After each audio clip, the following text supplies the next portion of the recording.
no kumokupuni o Maui loa. O Maui nui a kamalala palu. No kamokukulua I kapaleo mea mai no. No Maui o na hono a Kaʻiolani mai. A me na kai e ha o ale nui ha o alala keiki o au a o pailolo no hoi. No kamoku o kula mai. O po haku pala hakapiko luna o ke kula o kamau a me ke kai o anehe na kapo lalo. He ʻāina I midia na makani he kiu, he hau, he ke hau, he na u, he moai a he kona. He ʻāina I maui na ua, he na ulu, he ukiukiu, he koko, he lilinoi, a me na vai ope o na lani. Nau ke ahupua mai I kapaya no kamahine vivo o ʻAʻapueo kaya no, o ʻAʻapueo hoi. He ʻāina I kaulana I ngā pueo kalani, o kiha pilani. O kalua polani a me kaliali nui nā ke aloha o ka ʻāina, I ke ala no pu heweli, I ka molu o pu pani, a I ka poli hoi o a hele a ka la.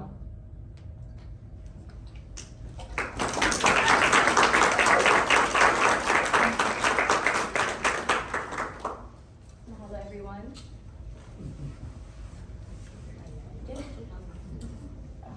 Hello. Okay. Hello everyone, mahalo for being here. Before we start, I'd like to acknowledge the Ghana people for allowing us to be here on their land and share our knowledge and our presentation today. So ovao o Pōmaikaʻi Agustin no Kahului Maui mai au. My name is Haley Agustin, Pōmaikaʻi Agustin. I am from Kahului Maui. Aloha mai kākou o wau o Kaʻimipono Viela o Wailuku Maui mai au. Hi everyone, my name is Kaʻimipono Viela and I come from Wailuku Maui. Just want to thank all of you for being here. It's so nice to see people from Hawaii here tonight and all of you in the audience. Mahalo. Aloha mai kākou o Naneki Frias ko uinoa o Waikapu kuʻuone hanau o Maui ko mokupuni. Aloha everybody, my name is Naneki Frias. I come from Waikapu, Maui, and so glad to see all of you guys tonight.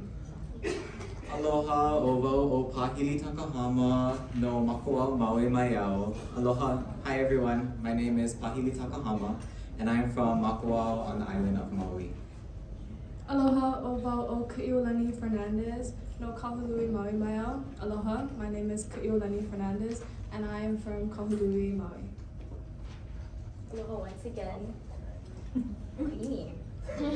Aloha once again. Mahalo for being here. So the mele wahipana or song we said in the beginning was Ke Ahupua'a o ʻAʻapueo. It talks about the ahupua'a or land division that we are from. As Hawaiians, we like to take our land with us and bring our people with us as well. It talks about how it establishes the connections we have with people and the connections we make with others.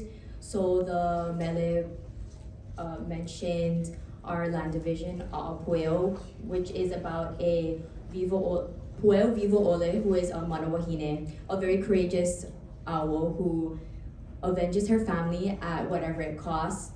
This mele wahipana also celebrates who we are and where we come from. Our school, Kamehameha, is in the Ahupua'a ʻAʻapueo. It is a private Hawaiian Christian school, and we are all high schoolers there. As we explore modern storytelling, we will discuss no keaha, why. Why is Moʻolelo storytelling important? And why is this project important? He mau ka'au Hawaii. The focal point of our whole project, this puke, has been guiding us throughout this whole process. And our process through Clubhouse, our text campaign, and our podcast. So before we get started and jump into everything, we thought it was important to discuss why we did this project, or why we felt it was important to do this and to perpetuate stories. So the first way of storytelling, as you all know and you probably all experience, is probably just sitting down with an elder, kupuna, and just sharing stories with them and learning from them. And then in Hawaii, we evolved a little and we came to a newspaper. So newspaper was in the semi-more modern days. And actually the first newspaper was printed in Lahaina, Maui. and it was the first newspaper printing place in west of the Rockies. It was from Lahaina, Maui, and it told a lot of stories, and there's many prints, and this was how Moʻolelo was perpetuated for a long time as well, along with just sharing stories. And after that, we've progressed more, and we've come to modern storytelling and 21st century storytelling, and thought it was important that we found new ways to explore Moʻolelo and ways to tell Moʻolelo, as we all understand that this is a technological world, and we all walked in with a phone, maybe you're all videotaping us. So tag me on Instagram.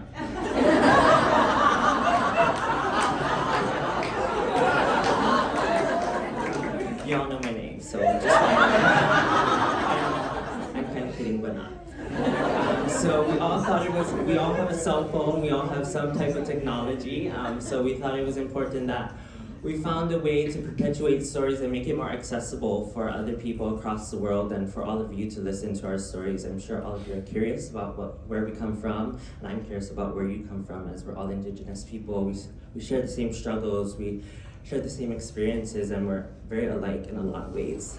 So Moʻolelo, and sometimes we feel like our culture is being diminished in Hawaii, and like our Moʻolelo is not being perpetuated. And for a long time, our language was banned, and you couldn't speak Hawaiian, and that's how it kind of diminished. And it was our kula as 21st century Native Hawaiian people is to perpetuate this Moʻolelo and find ways that we can put it out into the social media or the technological world so that all of you can access it as well. So the focal point of our presentation and our project is our puke. You can see right here. Folktales of Hawaii, He Mau Ka'au Hawaii, which is collected and translated by America Venapukui along with Laura C.S. Green. So we chose this puke or book for a lot of various different reasons. Mainly because we had a 3-month time frame for this project about, and this puke, or the owners of this puke, which is Bishop Museum, our school has a good relationship or pilina with them. So it made the rights to get this book and to publish it onto an online format a lot easier. Another reason was because this puke is broken up to sections, and it showcases various different stories about Hawaii. So we really wanted to showcase those stories in an online format, and it gives us a lot of freedom to express those stories in various different ways. I do have to say the book is really good, and it has it has a lot of different stories in it. There's a lot of violence stories, romance stories, comedy stories. Some of them are a bit funny. There's one, the violent one is where there's these robbers. I think it's the robber one. There's these robbers, and basically it's like all good until one point where 5 people die, and then it's like or this one where this girl pushed this other girl off a cliff. But other than that, it's really good. And the stories are spicy, some of them.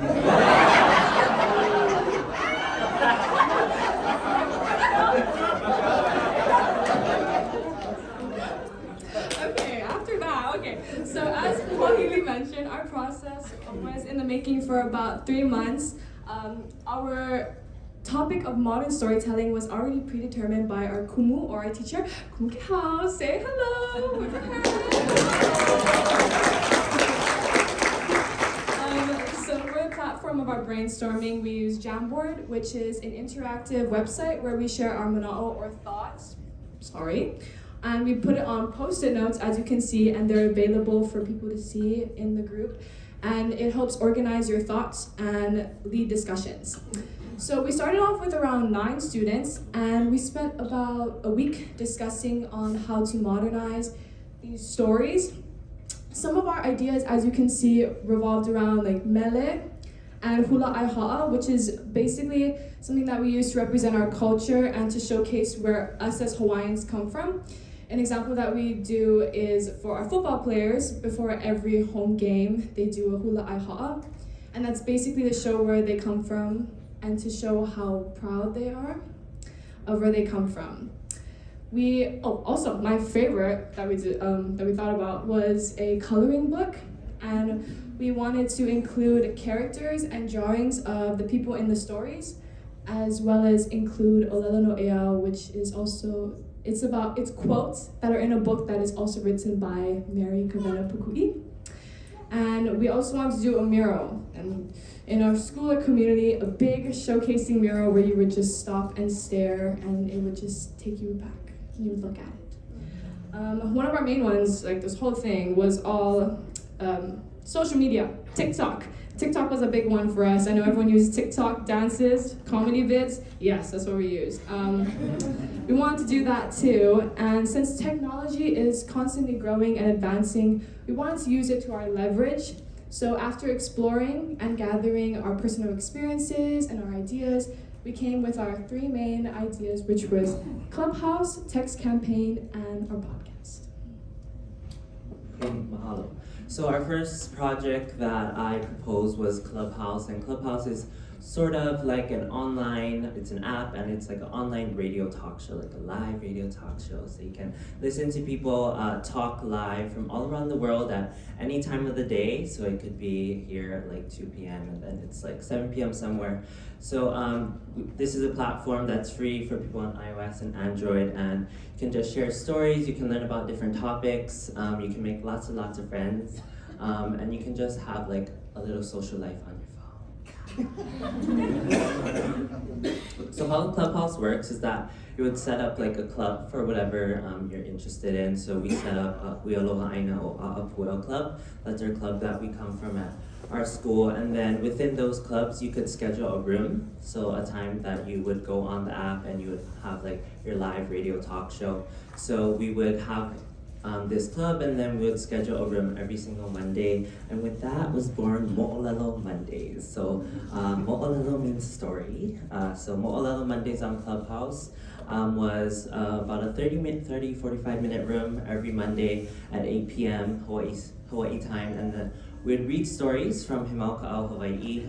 So 2 of us would read a story every Monday, and then we would have a kumu that would read from our campus as well. So with all the stories came a lot of discussion, so we found it very important that we discuss the stories as well. So we would read a story, discuss it, read another one, discuss it, and so on and so forth. And then that would be our Moʻolelo Monday room. So we know that if you need engagement with something, you need to share it out. So we made this advertisement piece and we shared it out to a lot of people on social media, our various social media platforms that our school has, and also our school's app that they designed, and then they shared it out on here as well. So we're gonna stop talking now, and we're gonna give you a little snippet of our opening, our storytelling, and our discussion on Clubhouse.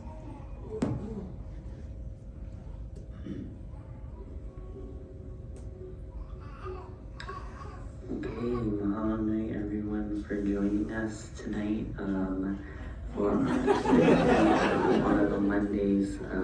My name is Viela, and I'll be hosting tonight. I'm joined tonight alongside Frias, next to me, Haley, Agustin, Lucas, Bennett Takahama, Alyssa Fernandez, and we also have a guest reader tonight who is a kumu at Kamehameha Schools, Kumu Ka'apuni Aiwohi. So mahalo for joining us, Kumu. Moʻolelo Monday has been a project we have been working on for a long time, and it's a project that we're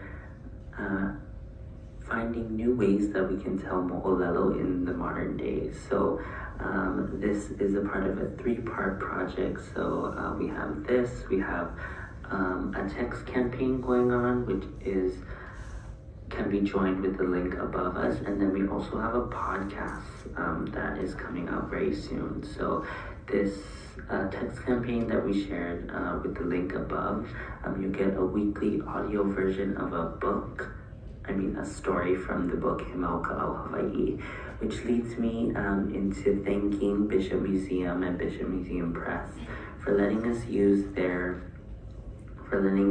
book Himaukaʻau, Hawaii folk tales of Hawaii and letting us digitalize it. So putting it on a podcast and sharing it here with all of you. Okay, so that was one snippet, that was our opening, and then we went into our reading. So as you can see, it's just like you would put a profile picture there, and then they would just see your face, so you could be in bed. I was in bed. In your pajamas. I was in pajamas too. So.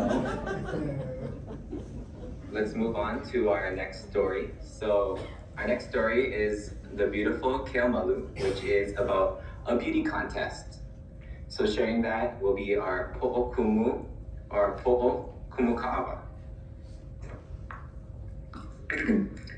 Aloha ahiahi kako, aloha. Mahalo for having me, and yeah, I'm excited to do this reading for everyone. The Beautiful Keomalu. Short story. Keomalu, a clear shade, lived in Pali'ule, that wonderful land where Laie Ikabai dwelt. She was brought up as carefully as Laie Ikabai. Birds guarded her and fed her with lama, pioi, and mamaki berries, and the honey of lehua blossoms. She did not eat ordinary food. She was brought up on the food of birds. A spring in the mountains of Ola'a is called Punawai o Keomalu, spring of clear shade, and there Keomalu went to bathe. That was one of our live readings from one of our guest readers, and then this was one of our discussions. So I think this story is actually pretty funny because the whole reason that Hina Kawai wanted to do the same thing as her sister is because she was jealous.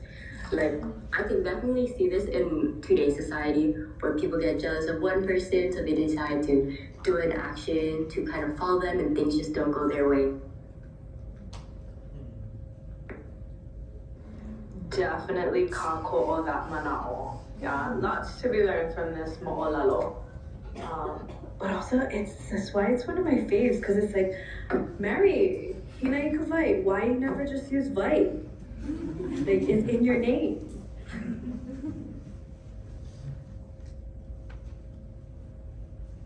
I know, like we all know those jealous people, and we all have a little bit of jealousy within ourselves, me too, but I feel bad for Hina Ikabai, she kind of like died, that's kind of sad, but it just shows like the meaning behind the story, just don't take what you have for granted, be content with what you have. Of course, reaching for the stars is a good thing, but sometimes you have to, know what you have to offer to the plate instead of trying to get what other people have. Okay, so that was a little bit about our Clubhouse project. It ran for 4 weeks. It was a success. And now we're gonna move on to our text campaigns. Yes, okay. Okay, so for our text campaign, our main driving question was, how can we send out stories to people that is accessible? So as Kaʻimipono has stated, everyone has a device. I see everyone's device is out right now. But electronic devices, whether we know it or not, is taking over our world. So we thought to use that as our advantage and our leverage. So the platform that we used was Remind, and it sends out mass text to a group as long as you subscribe. So we found this because in our school we have things such as homecoming, and we have ʻAʻapueo, which is a song contest that we have between grades.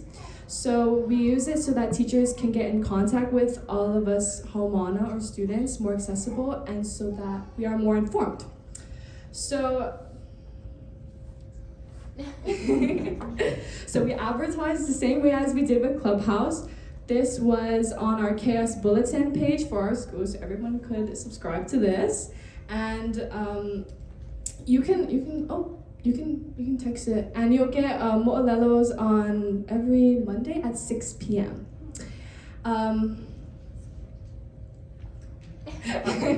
So this was the behind the scenes of the text campaign. we had a spreadsheet where I would assign stories to everyone in here, our group, and we would write a short write-up of the stories, less than 140 characters because Remind does have a cap on characters. So it was pretty difficult because the stories have a lot of meat on it, as Pāhili mentioned, the spicy ones. So we had to put it all in less than 140 characters. And we also included the YouTube link. So when you got the text, it would look like this. This was one of our first ones that we did, which was Women of the Fire and Women of the Water. As you can see, you have a short little description that we put, as well as the YouTube link. And in the next snippet, we will show you what it looks like when you click on that YouTube link. Folktales of Hawaii, He Mau Ka'au Hawaii, collected and translated by Mary Kawena Pakui, with Laura C.S. Green.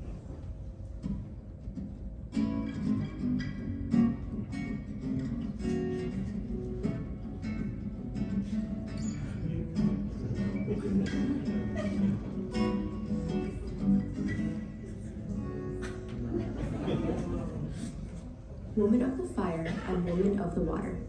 There were two kupua women living in Hilo on the island of Hawaii. Hinaʻikeahi, Woman of the Fire, was the elder, and Hinaʻikawai, Woman of the Water, was her younger sister. To the elder belonged the power to work magic with fire. To the younger, similar powers with water. Each was given her portion of land and retainers by her mother Hina. Once famine came, and there was a great lamentation among the people because of hunger, and many infants died because...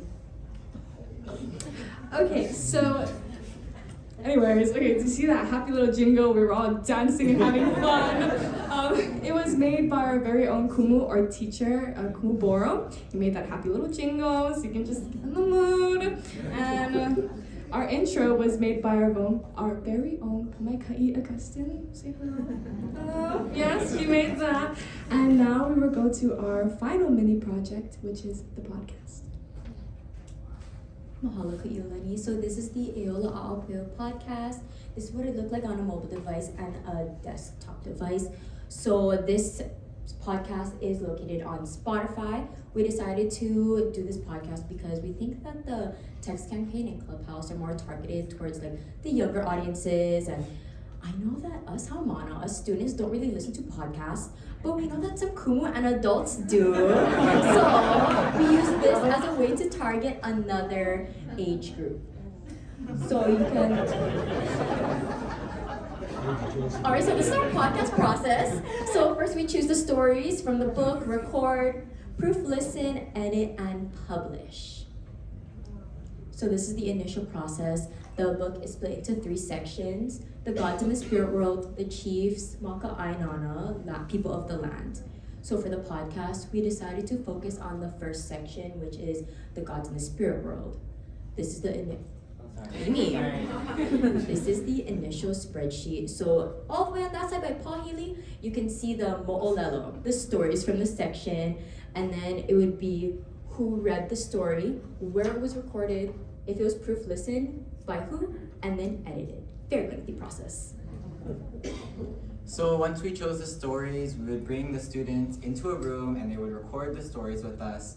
They would sit in front of the microphone and read line by line for however it would take for them to not mess up. And sometimes those stories would take up to maybe 15 minutes or up to more than an hour. So it was a very lengthy process. It took us majority of our project time, over 2 months maybe, because of the amount of stories we were recording. Especially getting Haumāna to come record it with us was a hassle because this was done during our summer break.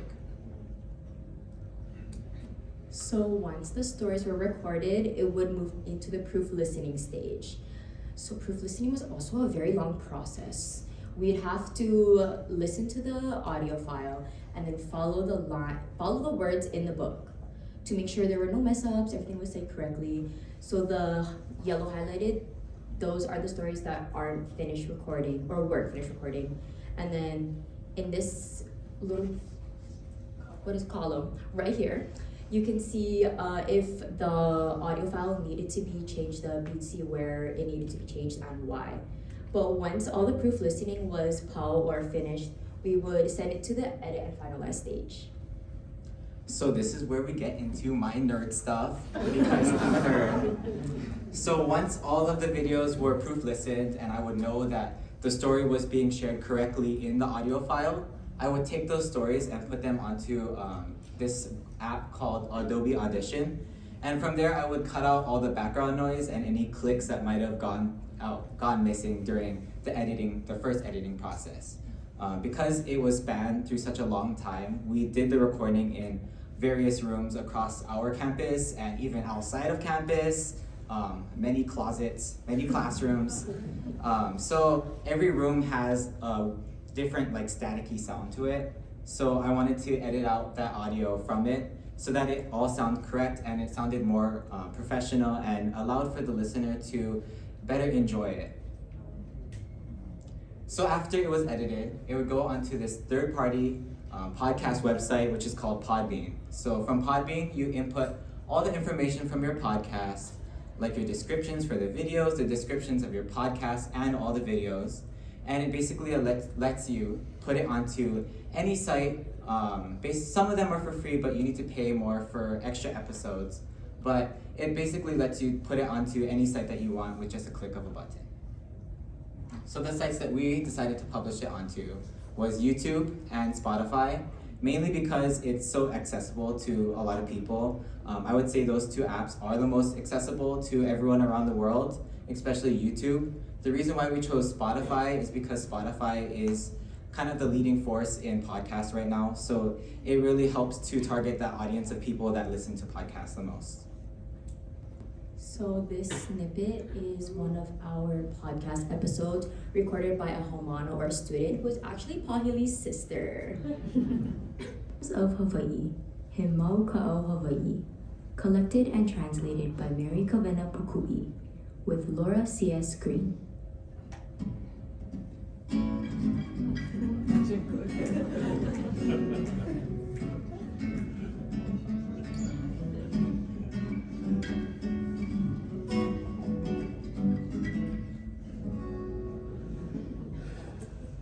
Blossoms of Pā'ula.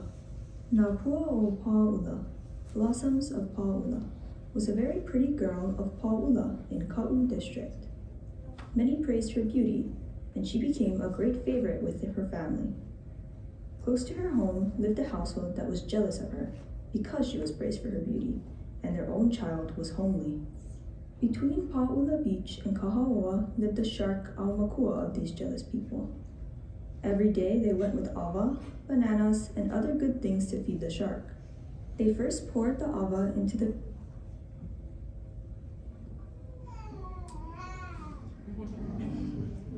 data snapshot. So if you follow along with me, you'll see that Clubhouse. So just to remind you guys, Clubhouse is where our Mo'olelo Monday has been shared on, and it was over the month of August. Some of the data that we've collected through that whole month sharing Mo'olelo Monday is discussions. So discussions were taken as data as audience participation. They'll be able to chat in the comments of what they think about the stories as we're reading them and after we're reading them. Next is our podcast, ʻAʻapueo. Some of the data that we've collected from our podcast, the episodes, the total minutes that we've recorded of the puke into the podcast, and the total listens we've had so far. And just to mention, our podcast has only been up for around 1 to 2 weeks. So this is the data that we've taken from those 1 to 2 weeks.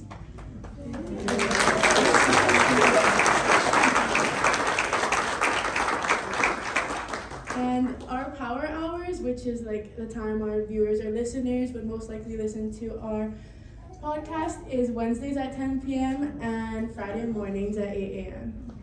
And lastly, our text campaign. So the stories shared throughout the course of the 9 weeks so far is around 9 to 10 stories shared, and our total subscribers are 72 subscribers, but hopefully we'll get more after this.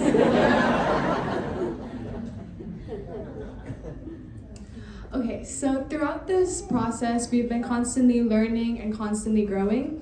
So we have found that stories can have a meaning and be entertaining. I don't know about you guys, but us five, we're not really readers, and we just don't like reading. But once we read the stories, we fell in love with it. We really admired all the stories. And just to make a little side note, these stories also weren't made about our island Maui. They were made about Hawaii, which is a big island. Yes, in the district of Ka'u. My favorite story that we did was the breadfruit tree. It was when a god, Ku, stuck his head into the ground and grew an ulu tree because his community was hungry. So at first glance, it's like, who would stick their head in a tree just because their community is hungry? But if you look deeper into it, it shows that he is very sacrificing, and he loves his people so much that he wanted to sacrifice himself for them, which is very interesting. We also learned how to perpetuate our culture and how to be easier in touch it is to be with people. So everyone just talks about making a difference, perpetuating their culture, but nobody really does the work. And I think that after this project, we really learned how to assist our lohui and how to immerse ourselves for generations to come. Yes, and the world is also evolving. Technology, it's accessible and it's constantly changing. It's easier to be in touch with people because of technology. And I think we knew in the beginning that technology did play a little part, but after this, we learned how many hearts we touched and how easy it was to get our stories worldwide. So that's actually why I joined this club or wanted to go here, because if we don't tell the stories, then who will, So us as a younger generation, especially, it's important to share our culture so that it can keep going forever and ever.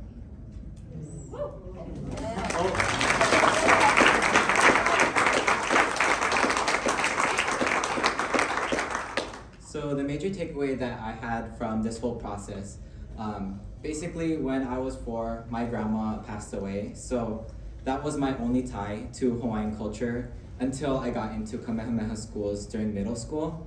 So it really showed me that if you don't have that tie to your culture, you aren't gonna it's very hard for us as students in Hawaii to find that tie and to find a way to experience your culture. As I didn't really know anything about Hawaiian culture until I got into Kamehameha schools. So it really showed the importance of making it more available and more appealing to younger audiences to view. A major takeaway that I had from this whole project is that I got to come together with my Hui Aloha or my friends to create something that's way bigger than us, because if you think about it, our podcast will be up on Spotify and YouTube for forever because technology is always evolving and will always be here. And since it's going to be on there forever, it just makes me feel fulfilled that knowing Native Hawaiians after us and after the next generations will have that source to touch into for their of Mo'olelo that was shared from the olden days. So as I was reflecting this morning, they asked me, "Oh, are you gonna share a takeaway?" I was like, "Oh, sure." But as I was reflecting, I thought of my children and my keiki, because personally, I never heard any of these stories in my life. I've never read that book myself. So that now that we have this to be here for our keiki and that this project could expand more, could help more people, I'm gonna ask the Hawaii people right here, have you read this book? Oh. Ole. So right, he didn't read this book, she didn't read this book. I didn't read this book until this project came alive. I didn't even know it existed. And I think it was even more important that we did this because this book is out of print now, so it's very hard for you to get. We only have 6 copies. So it was really important that we put it on a digital platform so that everyone in the world can view, and people that can't access the actual book form can access it via YouTube, and I think it'll be here for generations to come, and our culture is now perpetuated in a different way.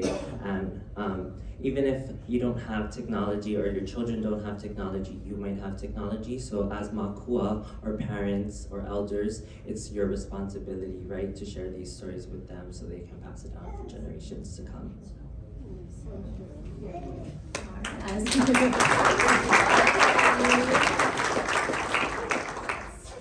As Kaʻimipono Takahama said, I have also not read the book, but I've heard a few stories. So going through this project and listening and actually reading and recording these stories has really helped me tie myself more to my culture, because I also feel for Pāhili, I haven't really been tied to my Hawaiian culture till I got accepted into Kamehameha. So this project helped me connect with my culture and makes me want to spread it to others as well.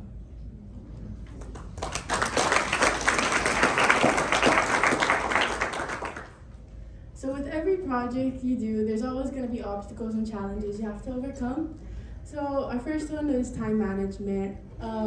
As Pāhili and Kaʻimi mentioned earlier, this project was about 3 to 4 months, and we started it at the end of our school year in May of 2022. So it carried throughout the end of the school year through summer and the beginning months of this school year, meaning that we had to integrate the work into our busy schedules. I'd also like to mention that this project wasn't for a class or a grade, so we all chose to be a part of this. Next is vocab in English translations. So the ʻŌlelo Hawaii versions of the story were translated to English, and when we would read them in English, we would see words or grammars or sentence structures that didn't really make sense to us because we didn't speak that way. For example, there's one word called pandanus, and we had no idea what pandanus was until we searched it up and realized, oh, it's just the hala tree outside, our native tree.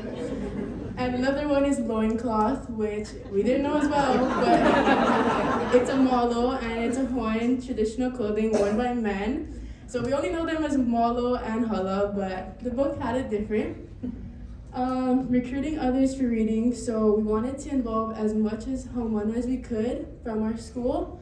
So we recruited others from other classrooms such as Hawaiian 3 and Hawaiian 4 to read for a podcast, and we had them sign up for stories, which could be difficult. Advertisement, so with any event you have, you need people to show up, whether it's a digital event or an in-person event. And getting our advertisement out there was difficult at first, of course, because we just didn't know how to really get it out there. But in the end, we did get it on our school daily bulletin, like Kaʻiolani has mentioned, and we got it in an advertisement form, and we also got an article. And lastly, technology. That's just technological difficulties, whether it's editing, recording, or uploading, and etc.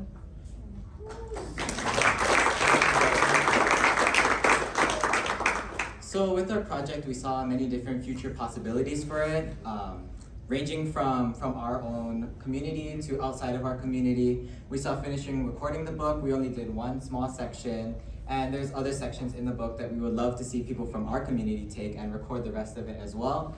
Continuing the use of Clubhouse, we use it for our culture, so we would love to see other cultures using it to share their own mo'olelo as well. Finding new ways to perpetuate mo'olelo. You saw in our brainstorming phase that we had various different examples of ways that we could have taken this project, and it shows the vastness of ways that you can perpetuate mo'olelo through a 21st century lens. And also expanding the podcast, like I said, the site Podbean can push it onto more sites, and we would love to see it pushed onto more sites so that people from all around the world can use it on different apps as well. Alright, so before we end, you guys can scan these QR codes. On your left, we have our YouTube, and then on our right, you can find us on Spotify. Does anyone have any questions? Ka'oko. Oh, also, give us a 5-star rating on Spotify, please. Like our YouTube channel.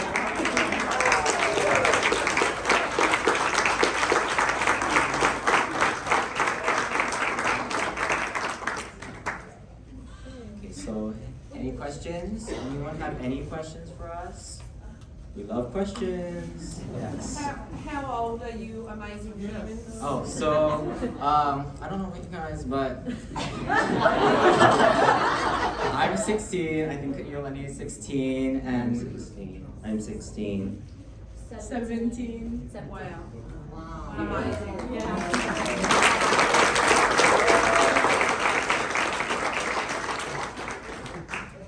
Any other questions?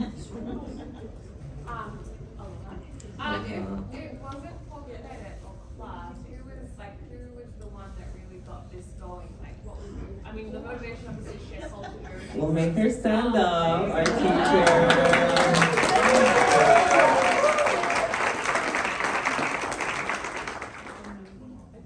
Thank you for doing it. I'll just Aloha mai kako, just jumping on the mic real quick. I'm Kumukehau Lucas. These Haumāna were selected as a part of this opportunity because of just their eleuness, their energy, and I saw that in them. I used to be a classroom teacher, and then since then I've moved into the PD world, so I still wanted to find a way to work with Haumāna in my new role, so I picked them out and said, if you guys have time to dedicate outside of school, you know, as much as you can, and it might get you to Australia. No promises.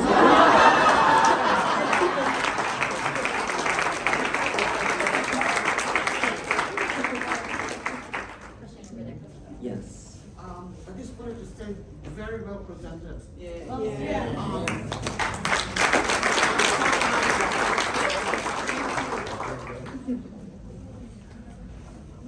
Any other questions for us? Yes. What's your favorite story that you were written?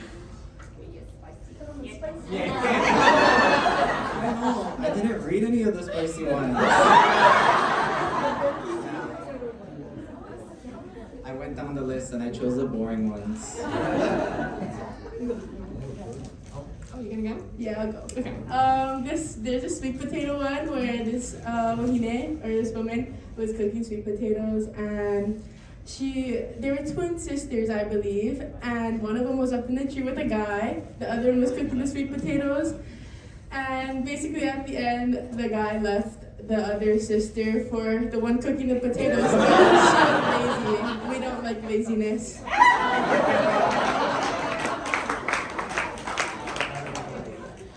Yes, in the back.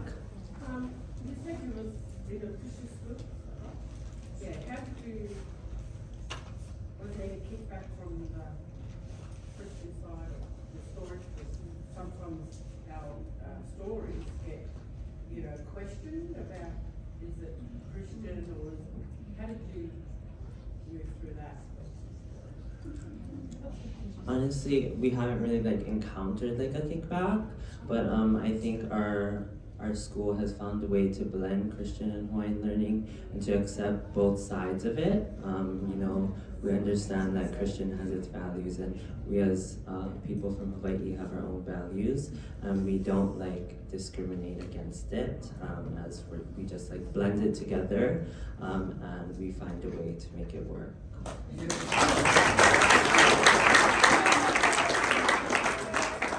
Any other questions?